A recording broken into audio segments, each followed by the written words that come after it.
দুইটা পাপ জীবনে করবেন না, সবাইকে অঙ্গীকার করতে হবে। আজকে কয়টা শুনেন, আপনি এক ওয়াক্ত নামাজ পড়েন নাই, আল্লাহ চাইলে মাফ করে দিবে। ভুলে জেনা করে ফেলেছেন, আল্লাহ চাইলে মাফ করে দিবে। ভুলে একজনকে গালি দিয়ে ফেলেছেন, আল্লাহ চাইলে মাফ করে দিবে।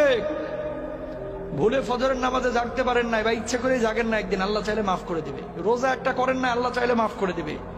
দুইটা গুনাহ এমন আছে যেটা আল্লাহ কখনো মাফ করবে না। কয়টা?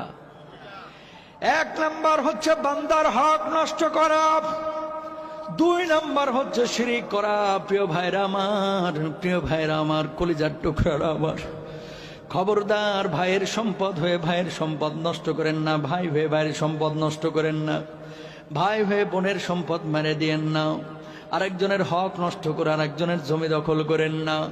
আল্লাহর কসম করে বলে কিয়ামতের ময়দানে আপনি মাপ পাবেন না। দুইটা পাপ জীবনে করবেন।